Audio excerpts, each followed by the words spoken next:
We are back with Craig Frisina, and he is the director of the Wound Center at Ashtabula County Medical Center. And maybe to get you used to being here, maybe I should talk like this. Because it's kind of funny, is where I was just talking about having this produce giveaway at the County Human Resource Center. And I went out and shot a video on it, showing the stuff coming in, what they had, and talked to people about how important it was to them and all this. And it was about 2 days after I did the show with filling in for Pat, and I had no voice. Yeah. And everybody there's like, "Oh, I felt so sorry for you." You got through it. Yeah. I remember I was coming to, Pat had something wrong with his leg and or back or something. I don't know. So I was filling in, and I'm coming to work that day, and the night before I couldn't talk too well, but I hadn't talked to anybody that morning. Everybody in the house was asleep. I'm singing along to this song. Oh my gosh. It's 15 minutes to go on the air. I can't talk, but I can't exactly get anybody in there in that amount of time. So anyway, are we done yet? Not yet. Not yet, okay. All right, you are you're a nurse, right? Yeah, right, sure. You're a nurse, yeah. And you're with the Wound Healing Center Right. at ACMC. So, what does that all entail, your job? Well, a lot of my job is to manage the day-to-day operations of the center. We have about 5 physicians and 8 to 10 caregivers made up of nurses, hyperbaric techs, office coordinator, and the like. And a large part of what I do is to go out and educate the community, the general population, as well as the physicians in the community about what we do and what we offer them as part of our service. Okay, so and then I suppose educating the physicians is good, so that when they have a patient in, exactly, they don't know exactly what to do, but I'll wing it, and they can say, go to the wound center, right? Healing Center. Yeah, exactly. You know, they run into these patients quite a bit that can benefit from our care. So for them to have an understanding of not only of what we do, but to have a comfort level and trust in our care is hugely important. So a lot of what I do is to go out, let them know how we can help them, be of service to them and their patients, and then provide that feedback on those folks that they trust us with their care. Mm-hmm. It's a great job. I really do enjoy it. Very rewarding. How long has it been a wound healing center? So we opened up our doors in June of 2009. So 6 years now. Mm-hmm. Yeah, and it's been going really well. I think once the community recognized what kind of resource we were, and the physicians in the community recognized they can trust us with their patients, they've really taken advantage of the opportunity to allow us to care for their folks. I think the last time you were on, I asked this question, and I figure it's a good question to ask again. Is the average person out there on the streets can say, Wound Healing Center is going to be, you got shot with a shotgun. Right. And right. How many, there are a lot of shootings, but are there enough for an entire center? No, and most of our wounds, or what we refer to as ulcers, are more of chronic nature. These are folks, we have had gunshot wounds, but they're, typically if someone gets shot with a gun or they cut themselves, they're going to the emergency room first. Right. They're going to receive the care that they need initially. However, if they get to the point where they're not progressing as they should, or they've developed something that is gotten worse, that's where they enlist our help. And kind of the rule of thumb is if someone's been dealing with an ulcer or a wound for more than 30 days, that's when that's a chronic cutoff, and that's when we say, it's time to get into the wound center and let us take a look. And oftentimes it's pretty easy to determine what's caused the wound, but we really try to figure out what's keeping it from healing. And that's where I think our center comes into, we will utilize different lab studies to make sure that there's no infection brewing there. We will make sure that that they have good blood flow to the area and good venous return, or good blood flow back up to the heart. Because if the circulation is off, it's probably going to slow the progression of the healing for that particular patient. Does that mean that wound patient should get up and walk around and get the blood flowing, or we always encourage exercise, where possible. Certainly that does help, and we do provide some dressings and wraps that will assist with that circulation if need be. So yeah, it's a pretty comprehensive approach that we take with each patient. What about diabetes? I would think that would enter into it Absolutely. quite a bit. Yeah, a good bit of our patients are dealing with diabetes, and this week, as a matter of fact, there are about 800 program directors like myself throughout the country. We work with Healogics, which is a national wound management company that partners with hospitals like ACMC to help provide the education and training for the physicians and the staff, and provide that education to the staff so that we can take care of our patients. And this week is a big push for diabetes awareness, particularly diabetic foot ulcer awareness, because it is so prevalent. That sounds uncomfortable. Yeah, Oh. yeah, it can be. Just I got a few statistics here just to give us some awareness of what's going on, but there are over 29 million Americans in the United States that are dealing with diabetes, and a little over 8 million of those are not even aware that they have diabetes. Is this on the increase? It is, unfortunately. As we become more obese, I think as our diet becomes more rich with foods that loaded with sugar and things like that, I think we're running into an area where this is only going to get worse, unfortunately. And diabetes is the 7th leading cause of death in the United States. So it's unfortunate, but it is one of the things that we are trying to raise awareness, because through awareness and through people taking care of themselves, we can hopefully reduce the incidence of folks that are going to have to deal with diabetic foot ulcers. Studies show that 25% of those that deal with diabetes will develop a diabetic foot ulcer. That's a huge number. Yeah. And unfortunately, a lot of those folks will develop a foot ulcer will end up having to undergo an amputation. And that's one of the things that we really focus on, is trying to reduce that incidence of amputation, because it can be so devastating to the patient and their families. Yeah, I know people that get the ulcers, and then they're wondering when they're scared to go to the doctor because they think they're going to lose a toe. Right. Yeah, and oftentimes we can prevent that from occurring. We really encourage folks to take their diabetes very seriously, and make sure that you're managing it to the best of your ability, to keep that blood sugar under control. We recognize that there's 10 Americans every hour that undergo amputation as a result of their diabetes. And a lot of times, unfortunately, patients don't feel the pain associated with a diabetic foot ulcer. They may have they may have some neuropathy or nerve damage as a result of chronic blood sugar. And when that occurs, the pain isn't a motivating factor because they don't have any. So they don't think it's that big of a deal, and there's not that push to get it taken care of. So we really try to do a lot of education. And one of the things I try to point out in presentations, particularly the general population, is that the 5-year mortality rate, or the chance of death after 5 years, or after getting an amputation, is 50%. Which is pretty high. Yeah. And people need to understand that long-term effects of diabetes, and particularly if they have a diabetic foot ulcer. The takeaway there is receive care as quickly as possible. Unfortunately, diabetics, we describe them as being on the edge of a cliff, because of the fact that with chronic high blood sugars, that is the result of diabetes, their cells are already at a disadvantage.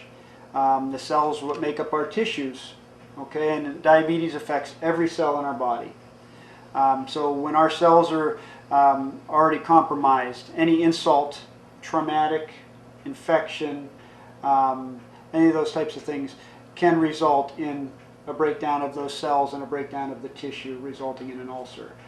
So it's really important, and we can't stress it enough that folks take care of their blood sugar, make sure that they're seeing their doctor on a regular basis and following their medication regimen. They need a little pain though, because not having any pain, who wants to go to the doctor? I'm sure they'd all like to go to the wound center, but it's so that it's in denial. It doesn't hurt, so it can't be bad. Our podiatrist, one of our physicians on our panel, Dr. Dunbar, she wishes that her diabetic patients could feel the pain, because she feels that that would be a motivating factor for them to get in and get their things taken care of. Because sometimes without that pain, they don't see the long-term ramifications of that, whereas we see it every day, and we want to try to prevent that for folks, and really affect their quality of life in a positive way. Yeah, I would think podiatrists would be a big part of your center. Yeah. She sees about 25 to 30 patients a week herself. That have diabetic foot ulcers or some type of ulcer associated with the foot. Not all patients that we have are diabetic. Some come in with ulcers as a response to poor circulation. Like bed sores, can that be? Yeah, we do have some bed sores, pressure ulcers we call those. That's where a person either sits on an area or rests on a particular area, usually a bony prominence like the back side, their heels, maybe the back of their head. That was the magic word of the day. The duck comes down. Yeah, so we try to make sure that that they're offloading those areas to prevent that pressure from increasing the incidence of the ulcer. Certainly, if we can relieve that pressure, that can stimulate the healing process as well. So, how do you relieve by bandages or? Oftentimes, like if a person has an ulcer, say on the if this is their foot and this is the ball of their foot here, and they maybe have an ulcer right here on just underneath the great toe. When they're putting pressure down on that foot when they're walking on it, we need to maybe remove a portion of the insole of their shoe, and so that when they're putting pressure, they're not putting pressure down on that particular area. Oh, okay. So it's just kind of hanging there. It's not hanging, but it's I mean, they're not putting direct pressure. Yeah, there's nothing right immediately under it. Exactly. So for those types of patients, we may fit them for an offloading shoe or boot. And then for some patients that may be bedridden, we want to make sure that where they're being cared for, whether it be a nursing home, assisted living, or even at their own home, that they're on a supportive mattress. They're being turned and rotated every 2 hours. So that they're offloading those particular areas, whether it be their backside, their heels, or even, like I said, in the back of their head. If their head is on even a soft pillow for more than 2 hours at a time, it can cause a breakdown in that tissue and create a bed sore. So we want to make sure that they're being positioned and rotated appropriately. Okay. The difference between a wound and a chronic wound, is that just 30 days? Yeah, if you consider when you get a cut, say on your arm, you're going to go to the emergency room, you're going to get stitches. Okay, that's an acute wound. Okay, it just happened, and once you suture that up, it's probably going to heal within 7 to 10 days, and you're going to be fine. It's those patients that don't heal right away. We had a gentleman who suffered a traumatic injury, a projectile shot out of a lawnmower and hit him in the leg. Ooh. So he delayed in going to the emergency room. Okay, so when he did finally go, I think it was the next day, he wasn't able to be stitched up. But to add insult to injury, he also suffered from diabetes, and he also suffered from poor circulation, which and bad judgment. Yeah, bad judgment too. But those other comorbidities, we call them, those contributed to the prevention of healing. And even though it was just a few days old, he was appropriate for us because of the other underlying conditions that he had. They were going to prevent that from healing naturally as quickly. He healed up in 28 weeks. So, you know, that gives you an idea of how long Half a year. Yeah, how long some of these things can take Yeah. in getting healed up. And I think that that's what, you know, we saved him from an amputation Yeah. and further infection and whatnot. But, you know, that gives you an idea of the severity of some of these and how long they can take. Okay. Now, I don't know that we covered this, but this is, well, we got a phone call. Let's see if this is, hopefully this is about on topic. Hello, you're on here. Hey, listen to this, Bob. When I had, they found a little bit of cancer in my hand, so they had to cut me open twice. But the second time, when they took the stitches out, I came home and 3 hours later it busted wide open. And I had a deep hole. I mean, a deep hole in my hand. And by the time I got to see the doctor and all this, and it took them a month before somebody finally sent me to the wound center. and them guys are great. Them guys are great. It took like a month, and it was all healed over. And their main thing, you know what they say? You got to bleed to heal. Yeah, and I'm a diabetic, and you got to bleed to heal. They scrape it out real good, and if you bleed, I mean, you're going to heal. And then they put that silver stuff on it, and yeah, it healed. It works. My hand works great now. Great. I don't have a hole in there no more. All right. I appreciate that, caller. Well, Thank I you. enjoy hearing that. Thank you. Later. Bye. Bye. Yeah, he brought up a couple of good points there. You know, surgical wounds can be a wound that we will take care of. Oftentimes after surgery they heal up just fine, but for whatever reason, it could be infection, it could be, you know, that patient may overuse the area. I'm not saying that's his situation, but for whatever reason the wound opens back up. And when he says, you know, that you need to bleed to heal, a chronic wound, oftentimes the body recognizes as healed. It doesn't. It becomes chronic because the body's not doing what it needs to do to heal it, like it does an acute wound or one that just occurred. So when he says, you know, we cause it to bleed, we will stimulate that area and remove damaged tissue that is no longer viable. But you don't use leeches, right? No, we don't use leeches. No. But he brings up an interesting point. He says it took a month. Can you, I don't know, it would be self-diagnosis or whatever, but can you just make an appointment at the wound center? Do you have to go through a doctor? No, you don't. You can call us directly to schedule an appointment with us. We're very fortunate that the doctors in our community recognize the benefit of sending their patients to us and do so without much hesitation. However, we do encourage folks to call us directly, and your insurance will allow that. And so, yeah, we do get quite a few self-referrals, and then we also get patients that will just call or sometimes even stop in and say, you know, this is what I'm dealing with. Is this something you guys can help me with? And we'll either make a recommendation, you know, that this is something your family doc can handle, or yes, this is appropriate for us. Let's get you on the schedule. But you know, back to the caller, we want to take that chronic wound and make it an acute wound to allow the body to recognize it needs to do what it needs to do to heal up. So a large part of what we do will be to remove some of that damaged tissue, make it bleed a little bit to stimulate the healing process. Then your body will say, oh, I need to heal this. Exactly, and it'll start to send the healing properties to it, you know, to get it to go in the right direction. And yeah, I appreciate his comments, and I'm glad he's doing well. Craig Frisina is the director of the Wound Healing Center at Ashtabula County Medical Center. And we talked about, last time you were on, the hyperbaric oxygen therapy, which I thought at the time was pretty cool. So talk about that some more. So hyperbaric oxygen therapy, and let me first start off by saying that very few of our patients actually require this level of care or will actually benefit from it. So I don't want to give the impression that everybody that comes to the wound center will need hyperbaric oxygen therapy.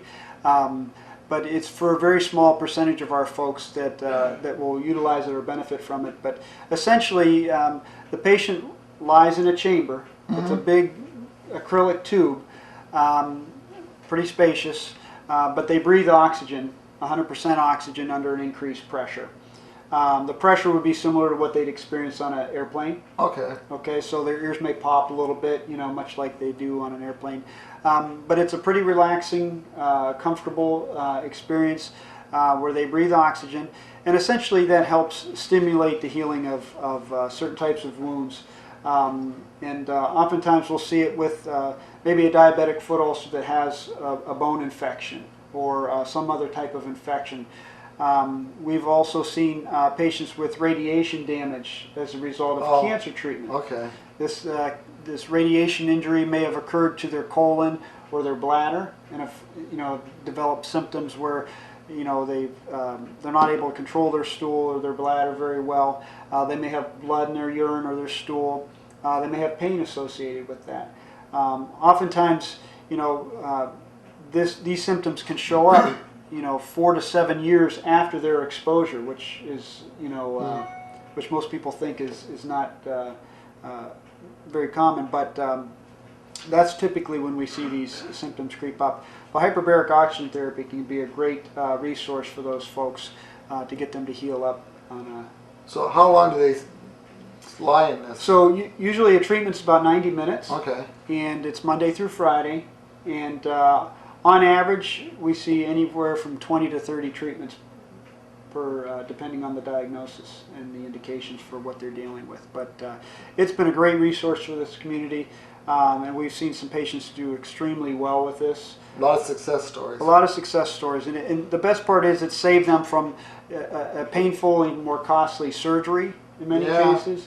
And thankfully, it saved limbs, which is what we're all about. I was thinking when you were talking about going down to the bone, it's like, well, you can't always just wrap it in a bandage or something, and it's going to do any good. One of the benefits of hyperbaric oxygen therapy is the fact that it makes the antibiotics that we provide work that much better.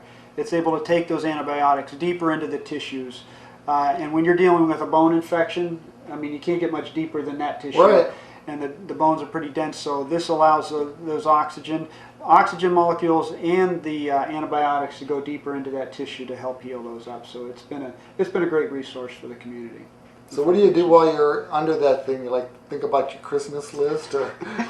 Well, the people who created those machines are very smart because they attached a TV to them. Okay, that's good. So and we've been able to hook up cable to it to have Netflix. Okay, good. Yeah, so movies on demand, and then patients may bring in a DVD of their own that they can watch.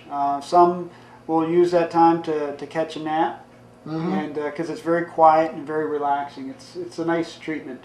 Some people may think that they may be a little claustrophobic, or the anxiety may be an issue. We've never had anybody who's tried it that didn't complete a full treatment. Okay. So because they were too afraid of it or Right. anxiety. Sometimes we may provide a little anti-anxiety medication to help them through the If they think they're going to have a problem. Yeah, and but it's a pretty relaxing. Once they're able to go through it, it works pretty well. It's probably more pleasant than bone surgery. It is a lot more pleasant. My expert analysis on here. A lot less painful. Okay. All right. What about, we were talking about the foot ulcers, which is Right. What can a person do that's diabetic, that has a foot ulcer? I mean, obviously come to see you, but what can they do to prevent that? We have some guidelines that we recommend for folks who are dealing with diabetes to help prevent diabetic foot ulcers. A few of those are, we recommend annual foot exams by your family doctor. If you're diabetic, when you go to your physician, they should be removing your feet, your shoes and your socks, and inspecting your feet. Obviously, the early detection in these things is crucial. So we recommend your healthcare provider inspecting your feet. We also recommend daily inspections. By by the patients themselves, whether a family member does it or they do it themselves. We've had patients that put a mirror on the floor and they look at the bottom of their foot through the mirror. Take a foot selfie. Yeah, exactly, exactly. And cleaning your feet, especially between the toes, making sure they're dry, and then regular care of the foot, including toenail clippings and making sure that you have well-fitting shoes. One of our diabetic educators talks to folks that if you're buying a pair of shoes as a diabetic, that shoe better fit from the first moment you put it on, and it better feel good. No more are the days where you put a shoe on and I'm going to break this in. Right. You don't want to do that. No. You can't take that chance, because ill-fitting shoe or poor-fitting shoe will cause an ulcer, and diabetics can't afford that. Now, is there anything that they should not wear, like sandals, or wear shoes without socks, or anything like that? They should wear some type of foot protection or shoe indoors and outdoors all the time, just to protect their feet. I think Socks aren't enough. No, no, it's not, because you can still bang your foot against something. Oh, I see. And we recommend too that I recommend, particularly with diabetic patients, get your nails done by a professional, a podiatrist, or someone who's trained in doing nail Do they care. get the color right too when they put the polish on? Yeah, they might. But I do recommend that. You don't want to be doing this on your own. I've seen too many problems with folks doing it themselves, or a family member doing it and clipping the skin, and it can cause tremendous infections. So we really highly recommend foot care by podiatrists, particularly if you're dealing with diabetes. That's interesting to know, because when my dad was in the county nursing home before he died, they would bring in a podiatrist to come in and do the nail clipping. And at the time I thought, well, this is another way for them to get $20 off of me. But because anybody can clip nails, but it really isn't a good idea. Yeah, that $20 that you're paying to have someone do your nails is a far cry from the $45,000 it takes to pay for an amputation. Right. And so that little bit of that $20 is well spent, and I really encourage anybody that's diabetic. My dad asked me to clip his nails. He's diabetic. I said, not doing it. And I said, you're gonna, and he ended up going to a podiatrist and has this every 6 weeks he goes for nail care, and it's one of the best decisions he made for his health. And we also recommend, if you can exercise, even if it's walking, doing something to stay active. It helps burn up that extra sugar. It helps with your overall well-being and emotional well-being. Yeah. And it helps promote circulation and eat right. I was just about to ask, what about diet? Yeah, making sure you're getting plenty of protein in your diet. That certainly helps with the healing. And for diabetics, they shouldn't be eating a lot of extra sugar or foods with a lot of flour in them. They should be eating a little bit more healthy diet to maintain their blood sugars. So. Okay. So, how do people get in contact with the wound center? Where are their hours? Right. Well, we're located in ACMC Hospital on the first floor in the old 1 North section, if you're familiar with that. But they can call us by dialing 440-994-7540. I'll give that number again, 440-994-7540. They can call us if they have questions or to schedule an appointment. Usually we can get you in that same week. Is it like 9 to 5? Or? Yes, we're open 8 to 4:30 Monday through Friday. Okay. So maybe somebody out there that's been having some problems and didn't know that the wound center existed, because the last time you were on, they said, I can understand that guy, and shut the TV off. Hope that's not the case. But yes, if you are struggling or if you have questions, please don't hesitate to call. We have a wonderful staff, like that caller said, and I think the majority of our, we have over 94-95% patient satisfaction rating. And we've received Center of Excellence for 2013 and 2014, and we're on pace to do that again this year. So they're going to see wonderful results, and they're going to be met with a very warm and friendly staff that make their visit a pleasurable one, or as nice as possible.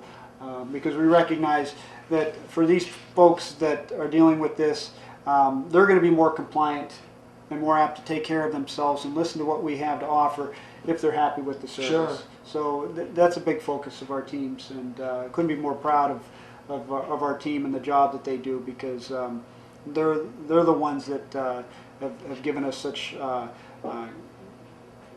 the Center of Excellence in great numbers as far as healing patients up. So.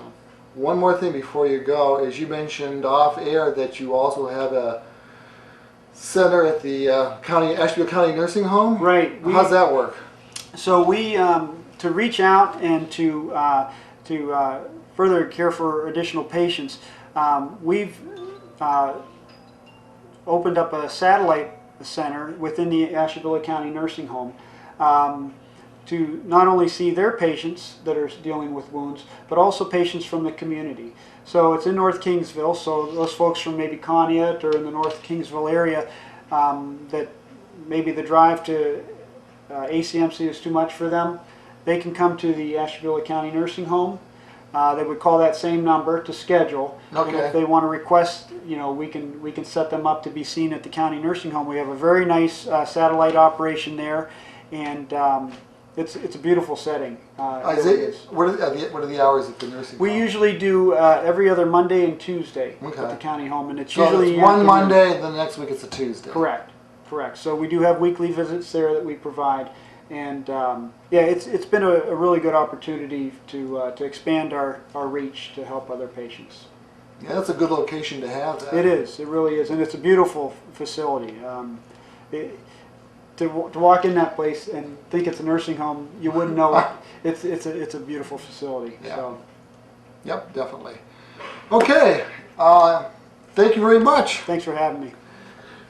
Chris Frisina, Director of the Wound Healing Center at ACMC, and you can call them at 994-7540, and they're open, 8 to 4:30? Monday through Friday. Yep. Right.